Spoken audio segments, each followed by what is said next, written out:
I'm Alex Stapp, co-founder of the Institute for Progress. We're an innovation policy think tank based in Washington, D.C. At IFP, our mission is to accelerate and shape scientific, technological, and industrial progress. In our world, most things change linearly or they don't change at all, they stagnate. And so it's no surprise that many of our institutions that govern us were designed to accommodate that kind of growth. But there are certain parts of our economy and society that are experiencing exponential growth. We all recently experienced exponential growth in a negative way with COVID, and we're seeing early takeoff with technologies like solar, batteries, and we'll talk about potential for nuclear as well. And so here's an outline of the talk today. Some of you in this room may be feeling the AGI, you may be feeling solar pilled, but we all felt the exponential growth of COVID in a very negative way. So we're going to talk about how that broke some of our governance institutions. And then we'll go through exponential growth for AI, solar, and batteries. So we all remember COVID, but it's worth looking at some charts from the time. In the first month, after the first confirmed case, it was spreading quietly. There were almost no confirmed cases in the United States. But then once we had confirmed community spread, we quickly went from 10 cases to 100,000 overnight in the course of less than 30 days. And so it wasn't surprising then, given this rapid rate of growth, that we were seeing things in mainstream media like the LA Times on the left and the Washington Post on the right, where people were quoting experts saying things like, here in the US, the flu is what is killing us. Why should we be afraid of the coronavirus, which has not killed anyone in this country? And headlines saying that the flu is a much bigger threat than COVID, because it overwhelmed our sense of normalcy and what to expect in terms of rates of change. And our governance institutions were mostly overwhelmed and failed. So we all remember the testing shortages that happened during COVID. In the early days, that was because the FDA literally banned any lab in the United States from running tests. Only the CDC was allowed to run tests, and they just botched their kits and shipped out faulty tests around the country. So this is why we had essentially no testing capacity early in the pandemic. There were also mask shortages, as you all remember, early in the pandemic. My co-founder, Caleb Watney, and I wrote this paper looking into the issue for the Mercatus Center.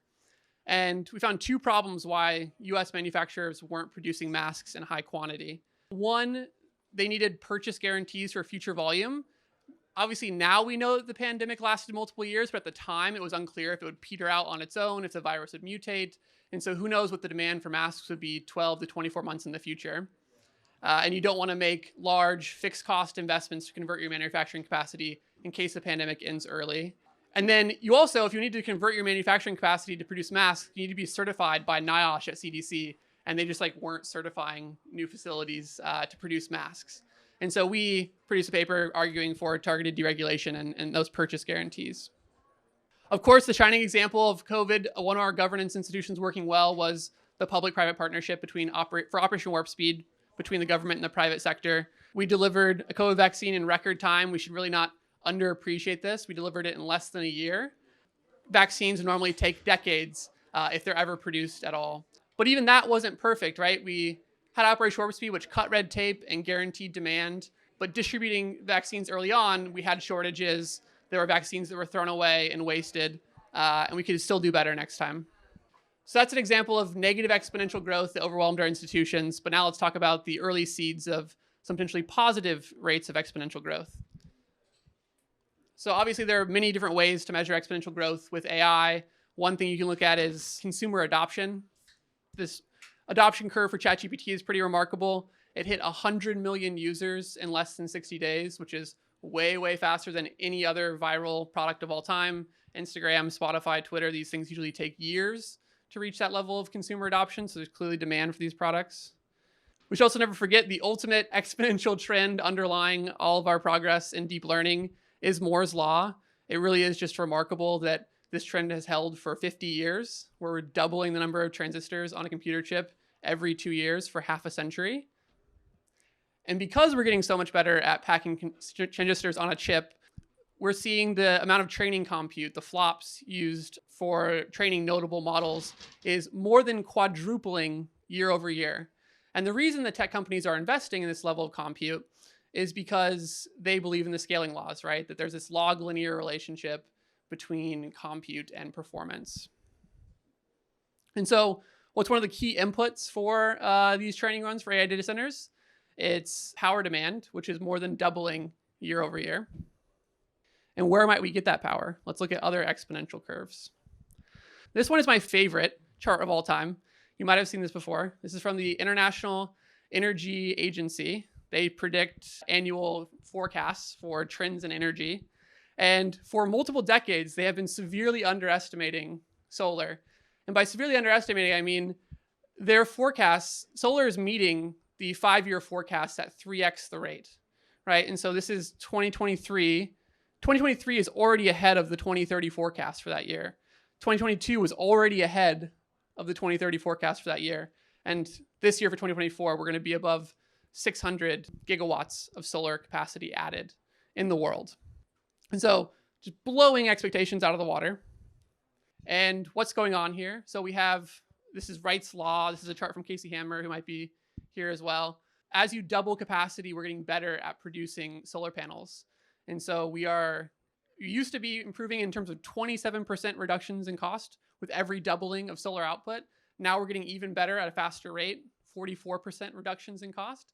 And so as you get reductions in cost, because we're profitable to deploy things, and it's a nice, very positive feedback loop. And so I think it's important to step back and think about why this is happening with solar and potentially not other energy technologies. This is from a paper I like a lot, Accelerating Low Carbon Innovation by Malhotra and Schmidt in 2020. And this is just a simple framework of looking at complexity of design versus need for customization. And so by complexity of design, which means the number of parts in the technology, the number of moving pieces, and customization just being how much you need to customize an installation for its environment or its intended use. And obviously solar modules and LEDs, these are things that are built in factories, exported around the world. They have no moving parts. They're extremely simple. They don't need to be customized at all for utility scale solar farms. They do need to be customized somewhat if you do rooftop solar PV, which is there in the bottom middle. But then you contrast that with things like nuclear power plants, Gen 2 nuclear power plants. This is on-site construction, highly customized, especially for regulations in different countries. And so it's why it's hard to get cost reductions in nuclear over time. And so now I'm going to share a couple things from the Financial Times, because I think a knock on solar is that there's a narrative out there that, oh, this is just because of government subsidies, mandates. It's actually not that profitable. I think if you look at developing countries, that puts lie to that entire narrative.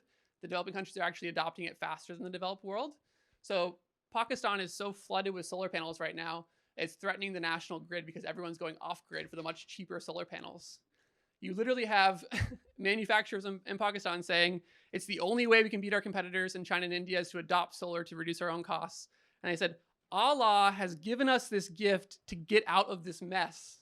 It's literally, they view it as a gift from God, how cheap solar is compared to their alternatives. And then here's another chart from the FT from this week.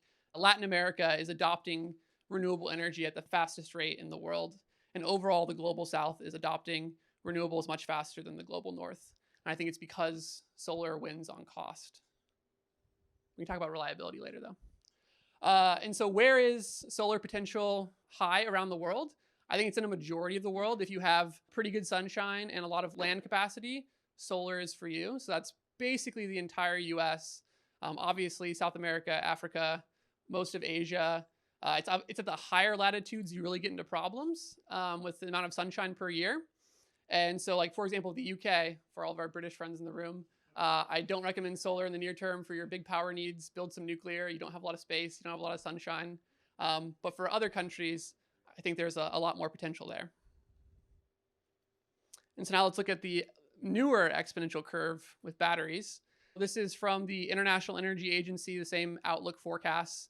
Absolute exponential growth on battery storage capacity. We're now at 40 gigawatts, which again is very early. This is not a ton of capacity. For most of this presentation, it's like extrapolate the trends out. Like, where do you think this is going? And it's definitely taking off. So now let's just look at the United States for grid scale storage capacity. Again, blowing forecasts out of the water. This is the Energy Information Administration. Their annual energy outlook for 2023 said we'd reach 30 gigawatts by 2030. We hit it this year, right? We're 6 years ahead of schedule, and just project that curve out for energy storage. And we're also seeing the same Wright's law phenomenon where with doublings of output for storage technologies, we're seeing a 23% decrease in costs over time with every doubling. My favorite thing about storage is that it's the only thing California can build these days. Whoever lives here, you guys are doing great on storage. This is good news. The last 12 months, you built more storage than anyone else in the United States. You're even beating Texas on storage. You've added more than 3,500 megawatts of utility scale storage. And the cool thing is you can already see this in your grid. This is from grid status IO data. This is a New York Times chart. I think most people who haven't been following this very closely, and they think about solar and its benefits and challenges, they have the left chart in their mind. They think, solar during the day, when the sun's shining, it's great, it's cheap, it's abundant. But then at night, you got to use that natural gas to back it up, right? And then you have a whole parallel energy system. It's a lot of wasted cost. But in 3 years, this is from April data, batteries are already eating a significant chunk of the evening and some of the morning, and it's eating it directly from natural gas. And then the stat last week for data, it took 20% of peak energy demand in California was supplied by batteries. And just, again, extrapolate out those trends for the daily peaks and fluctuations. It's also a chart I like a lot from John Arnold. He pointed out the kind of similarities and narratives of the marginal pricing dynamics of batteries versus the fracking revolution for shale and oil and natural gas, and how it so quickly just ate the whole market in the United States for oil and natural gas, and then it becomes the marginal barrel you produce. Similarly, batteries are taking off in the United States, and they're just going to be used when peak prices on the grid demand extra energy. So now we're going to talk about nuclear. Could nuclear experience exponential growth? The vibes are extremely good on nuclear right now. I don't know if you guys have been following the news, but big tech loves nuclear for AI data centers. The government is supporting small modular reactors, and there's potential for like a nuclear renaissance. I'm excited for it. I think we should do it. I think we should change regulations to make it easier to build nuclear. Nuclear is safe, it's clean, it is firm energy in a way that intermittent is not inherently, though compared with storage on certain dimensions. But should we bet on nuclear? If we're just projecting things out like global energy production, is nuclear going to be the solution, or is it going to be just part of the story in places like the UK? This is a chart I like a lot from Jesse Pelton at the Abundance Institute. He has labeled solar fusion because it is far field nuclear fusion if you really think about it with the sun. And then fission is not doing great. This is percent of global power generation over time. This is, again, global numbers. I see an exponential curve here. I see a negative linear trend here. Where do we think these numbers are going? I hope nuclear goes up, but if we're trying to make bets and forecast things, I'm more bullish on solar. Another example here is China. They're trying to build all sorts of different types of energy. They're pursuing what some nuclear proponents advocate, which is the copy-paste model of nuclear, where you pick one design, you do it over and over, and you try to reduce costs that way. And they're producing a lot of nuclear. They now produce more electricity from nuclear per year than France does. But nuclear is the blue line. Solar and wind are the yellow and red lines. They're just producing much, much more solar and wind per year. And the rates for solar and wind are only going up. So these are deployments in China by year. And every year, the slope of the line throughout the year goes up, right? So last year, they produced more than 200 gigawatts of solar. And this year, it's going to be even higher than that. So they're doubling down on these renewable technologies. Other lines that go down or flat that worry me with nuclear. France, which is often seen as the poster child for nuclear, they really aren't that good at nuclear anymore. They're living off of something from half a century ago. Nuclear generation in France is down by 26% from peak earlier this century. And then South Korea, which is often held up as the example of a place that can build nuclear affordably, they're not really getting many advantages from that, right? It's been only slightly increasing over time. And then the US obviously has been stagnant for decades. So hard to see energy abundance coming from this. But again, I'm pro-nuclear, I'm excited about it, but is it going to go exponential? I'm skeptical. And mostly it's for the cost problem. Maybe some of you have seen this chart before, but this is just cost to build nuclear facilities in different countries. Hard to see the scatter plots in the lines, but the story here is that it's increasing over time in every country except South Korea. Again, South Korea is the shining example of can still build nuclear. But when you look at the data set here, South Korea's at the bottom here. The annualized rate of change in the cost of construction is between 1989 and 2008, -1%. They get 1% better each year. Remember the numbers for solar and storage? 20% better, 30% better. So the rates of change are just dramatically different. So to unlock these exponential technologies, what are the policy bottlenecks? Could pivot back to AI and solar. So we need to deploy a lot more energy. Biggest barrier right now is the interconnection queue to connect power generation to our grid. We currently have more than 2,600 gigawatts of energy generation sitting, waiting to connect to the grid. It's almost exclusively solar, storage, and wind. Now, not all of these are quote unquote real projects. Historically, in the last couple decades, only 20% of projects actually ultimately get built, partially because of these delays, but also partially because developers are spamming the interconnection queue. They know that the studies take a long time, and the studies they're waiting on are upgrades to the whole system. Your additional generation capacity, what does the grid operator need to do to ensure it's stable for the rest of the grid? And those are very expensive. The studies take a lot of time. And so in the meanwhile, developers are just spamming the grid, and we lead to this very congested interconnection queue.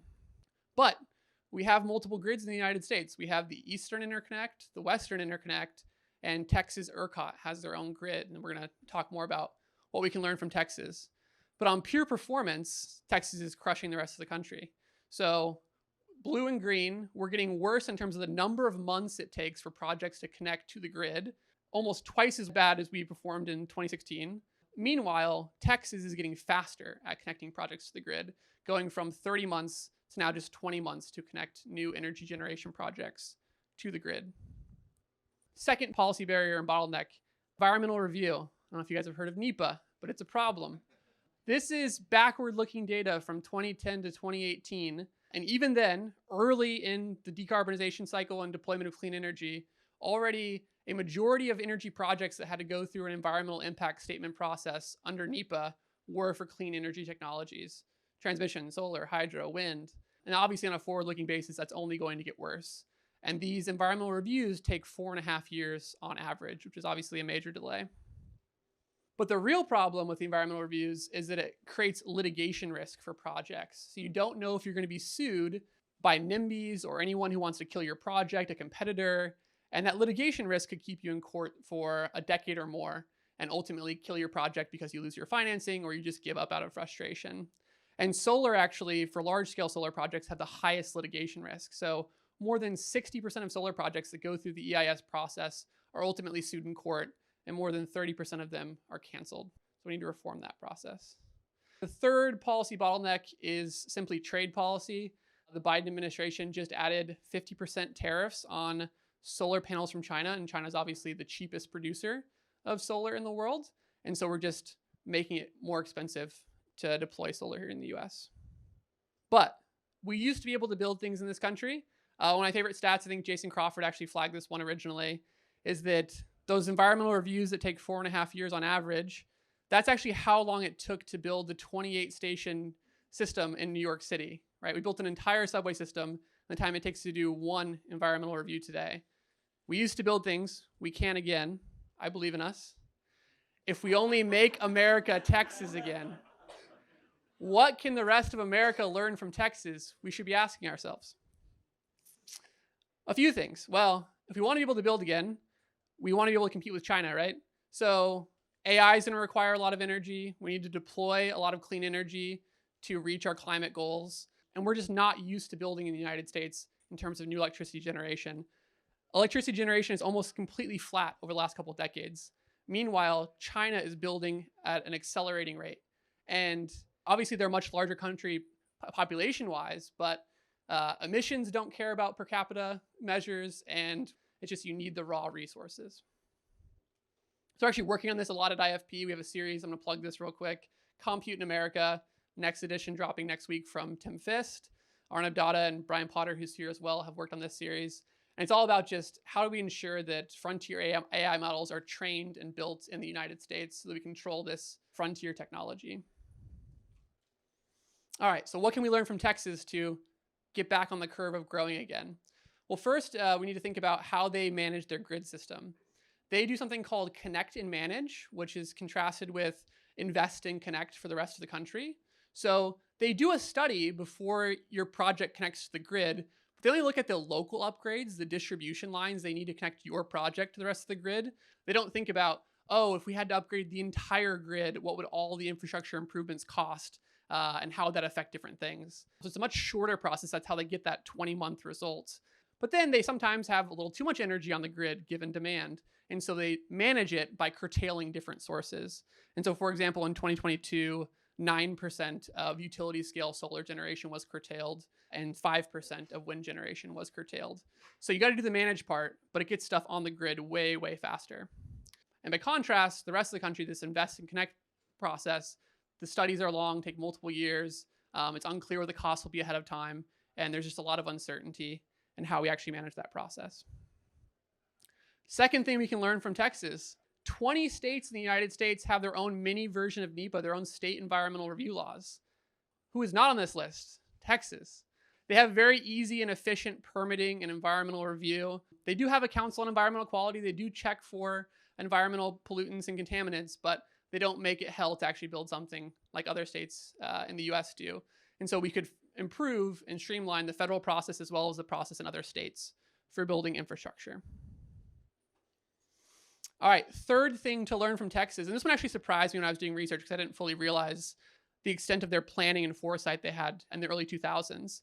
But Texas did a great job planning and building transmission lines within their state to anticipate the rise of wind primarily, but now it's benefited solar as well. So in the early 2000s, they looked at their state and they said, where are our natural wind resources? It's in the north, mostly in the north of the state and somewhat in the west. But our main population centers, where there's electricity demand, are more in the east, Dallas, Austin, Houston. And so we need to get power to from where it's produced to where it's demanded. Let's invest in building corridors, making it really easy to build transmission lines, and building them in anticipation of bringing on wind power to the grid. So that's what they did. They did this thing called competitive renewable energy zones, creating these 5 zones in the wind-rich areas of the state to bring power to more of the cities in Texas. They built 3,600 miles of transmission lines, vastly exceeded their goals in terms of amount of generation for wind and solar they brought onto their grid. This one is a bit tongue-in-cheek in terms of what we can learn from Texas, but Texas does not tax solar panels imported from other US states. Maybe we shouldn't put tariffs on solar panels imported from China. If they want to sell them to us cheap, that's a benefit for the US. So protectionism teaches us to do ourselves in times of peace what enemies seek to do to us in times of war. And what are the results of this? Why should the rest of America be more like Texas? Last month, this is the latest data, Texas built more solar than the rest of the country combined. Other data not shown here though, they also built more battery storage than the rest of the country combined. They built more wind energy capacity than the rest of the country combined. And so there's a lot to learn from what Texas is doing right on policy.